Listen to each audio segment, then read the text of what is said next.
नमस्कार मित्रों। आप स्वस्थ रहें और घर पे रहें।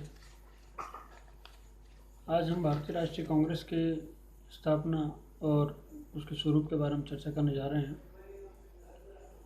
सबसे पहले जो भारतीय राष्ट्रीय कांग्रेस की जो स्थापना है, उसकी जो जड़ है वो एक ब्रिटिश अंग्रेज सिविल सेवक अधिकारी ए हुम से जुड़ी हुई है, जो उस समय सिविल सेवक थे ब्रिटिश साम्राज्य में। तो उन्होंने भारतीय जो जनमानस था उसके थोड़े संपर्क में आए, भारतीय शिक्षित मध्यम वर्ग के भी टच में वो रहे। तो कहीं ना कहीं से उन्होंने भारतीय जनमानस के जो वो आक्रोश था उसको महसूस किया, और कहीं कुछ 1857 जैसी परिणति ना हो जाए इसलिए, और हो सकता है कि भारतीय संवेदनाओं से हताहत होकर उन्होंने भारतीयों को एक मंच पर लाने का प्रयास किया। तो एओहुम वास्तव में ये भी कहा गया है उनके बारे में कि एओहुम का जो हृदय है वो भारतीयों के लिए रोता था। तो कहीं ना कहीं बहुत सारी बातें हैं ऐसी जो एओहुम के अच्छा होने के लिए बताई जाती हैं। शिमला का संत जिसे कहा जाता है एओहुम को, वो एक अच्छे पक्षी विज्ञानी भी थे। तो सबसे जो महत्वपूर्ण बात है कि वो कांग्रेस के संघ की स्थापना करना किसी भारतीय के लिए या फिर किसी राष्ट्रीय दल की या फिर एक बड़े संगठन की स्थापना करना किसी भारतीय के बस की बात नहीं था। क्यों कि 1857 का जो दमन था उसका कहर लगातार जारी था। तो ऐसे हालात में किसी संस्था का निर्माण करना इतना आसान नहीं था। एओहुम ने कांग्रेस की स्थापना की, भारतीय शिक्षित मध्यम वर्ग को उसमें शामिल किया, और फिर इस संगठन ने आगे आने वाले राष्ट्रीय आंदोलन का नेतृत्व किया, और इसके उदारवादी चरण और उग्रवादी चरण, स्वराज दल, कहीं न कहीं इसी का समाजवादी स्वरूप और बहुत सारा जो गांधी युग है वो सब कांग्रेस के इतिहास के साथ चलता है। तो हम देखते हैं सबसे पहले कि कांग्रेस का स्वरूप कैसा था। कांग्रेस का स्वरूप राष्ट्रीय स्वरूप ही था, आरंभ से ही राष्ट्रीय था, क्योंकि किसी वर्ग विशेष पर इसने जोर नहीं दिया, किसी जाति धर्म का इसने नेतृत्व नहीं किया। ये एक तरीके से राष्ट्रीय मुद्दों को लेकर ही आगे बढ़ी। ये और बात है कि शुरू में इसका जो कार्य था वो अंग्रेज़ों के प्रति सकारात्मक दृष्टिकोण लिए हुए था, लेकिन ज़रूरी भी था क्योंकि इसका संस्थापक एक अंग्रेज़ था, और दूसरा अंग्रेज़ी साम्राज्य का जो दमन था उसको तुरंत इस तरीके से बॉयकॉट करना इतना आसान नहीं था। तो कहीं ना कहीं से अंग्रेज के द्वारा जो संस्था स्थापित की जा रही है और भारतीयों को उसमें नेतृत्व दिया जा रहा है, तो निश्चित तौर पर बहुत सारी बातें सशर्त रहती हैं। तो इस तरीके से कि जो डफरिन के द्वारा भोज दिया जाना और जो कांग्रेस अध्यक्ष के रूप में अंग्रेज़ों की नियुक्ति होना शुरुआती चरणों में, यह दिखाता है कि कहीं ना कहीं से इस संस्था का जुड़ाव अंग्रेजी उद्देश्य को लेकर प्रेरित था। तो या फिर ये कहा जाए कि भारतीय जनमानस का जो आक्रोश अली की थ्योरी जो दी जाती है लाला लाजपत राय और विलियम बेडन के द्वारा, तो वो कहीं ना कहीं से सही मानी जा सकती। सबसे बड़ी बात यह है कि जो कांग्रेस के नेता थे शुरुआती दौर में, उन्होंने जो दमन था, जो अंग्रेजी दमन था, उसको एक तड़ित चालक के रूप में उपयोग करते हुए कांग्रेस ने अंग्रेज़ों का तड़ित चालक के रूप में उपयोग किया। कि क्योंकि अंग्रेज़ उसमें संस्था में शामिल थे या एओहुम उसमें शामिल थे, तो कहीं ना कहीं से वो जो दमन है वो आंशिक रहा। और जो शिक्षित मध्यम वर्ग था वो अहिंसावादी दृष्टिकोण शुरुआत से ही लिए हुए था। ये अंग्रेजी शिक्षित लोग थे, हिंसा के पक्षधर नहीं थे। आगे जाके हमें इसका पता चलता है कि जो उदारवादी स्वरूप है वो पूरी तरीके से उदारवादी नेतृत्व था। वो अहिंसक लोग थे, शिक्षित थे, पढ़े लिखे थे, वकील, बैरिस्टर इत्यादि ऐसे लोग थे जिनमें दादा भाई नौरोजी, फिरोज शाह मेहता, सुरेंद्र नाथ बनर्जी, गोपाल कृष्ण गोखले, ये सब लोग उदारवादी दृष्टिकोण के लोग थे। कहीं ना कहीं से तो इन लोगों का जो तरीका था वो संवैधानिक था, नियम कानून को पहले रख रखा था, और इनकी अंग्रेज़ों के प्रति श्रद्धा भी थी। ऐसा नहीं था कि अंग्रेज़ों से अचानक ही अलगाव करना चाहते थे। दादा भाई नौरोजी तो बिल्कुल ये चाहते थे कि जो ब्रिटिश शासन है वो भारतीयों का पक्ष धरे, बशर्ते कि वो शोषण ना करे।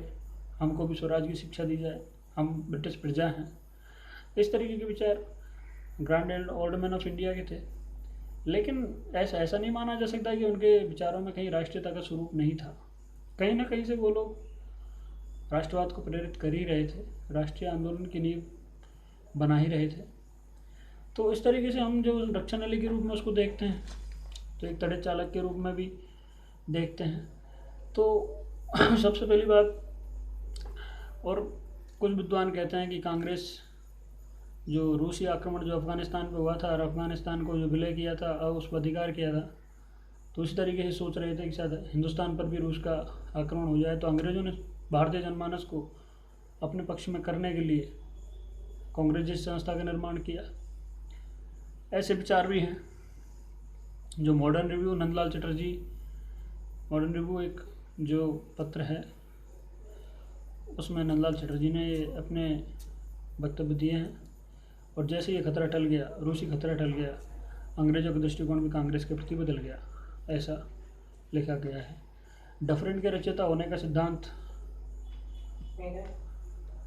2 मिनट। डफरिन के रचयिता होने का सिद्धांत भी ये है कि जो व्योमेश चंद्र बनर्जी थे, उनकी पहली पुस्तक थी, व्योमेश चंद्र बनर्जी जो पहले कांग्रेस अध्यक्ष थे, उनकी पुस्तक थी an introduction to the Indian politics.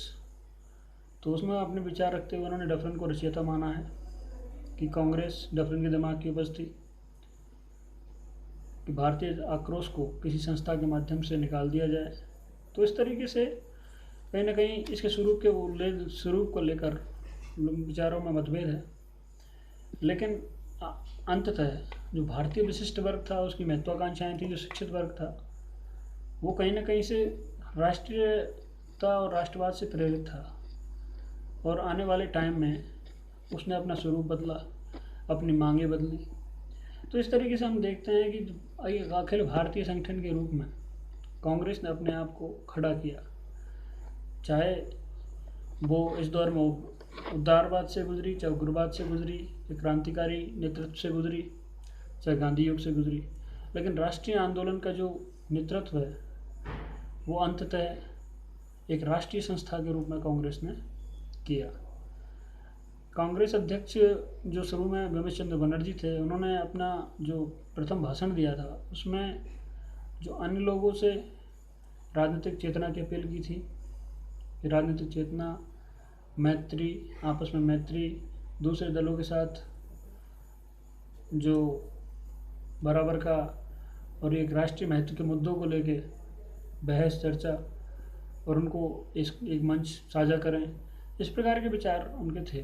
तो कहीं कहीं से जब पहला अधिवेशन होता है तो उसमें 9 मांगें भी रखी जाती हैं कि रॉयल कमीशन का गठन किया जाए प्रशासन की जांच के लिए, सैनिक खर्च में कमी की जाए, और जो प्रांतीय व्यवस्थापिकाएँ, केंद्रीय व्यवस्थापिकाएँ हैं, उन भारतीयों को नेतृत्व दिया जाए, और बहुत सारे जो टैक्सेज हैं उनमें कटौती की जाए।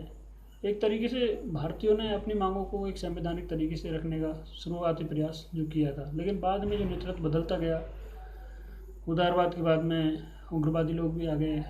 उग्रवाद का मतलब यह नहीं है कि बिल्कुल कि वो तोड़ फोड़ कर रहे थे, कुछ और था। एक विचारों की उग्रता होती है कि आदमी को जब जिस तरीके से संवैधानिक तरीक़ों से जब स्वराज हासिल नहीं हो रहा था, या स्वराज की परिभाषा भी कांग्रेस में बदलती रही है कि 1929 तक एक औपनिवेशिक शासन के रूप में ही स्वराज को माना गया है। या 1900 जब रावी तट पर जो कांग्रेस का अधिवेशन होता है, लाहौर अधिवेशन, उसके बाद में ही पूर्ण स्वराज की मांग की होती है, जो एक तरीके से पूर्ण स्वाधीनता थी। तो ये इस प्रकार से इसका सफ़र चलता है कांग्रेस का। इसके बहुत सारे स्वरूप रहे, बहुत सारे चरण रहे, इनको हम बारी बारी से देखते हैं। लेकिन संक्षिप्त तौर पर कांग्रेस एक राष्ट्रीय मांग को लेकर खड़ा रहा और राष्ट्रीय आंदोलन का नेतृत्व करता रहा। मैं आशा करता हूँ कि आपको एक संक्षिप्त जानकारी देने में मैं सफल रहा हूँ। थैंक यू, धन्यवाद।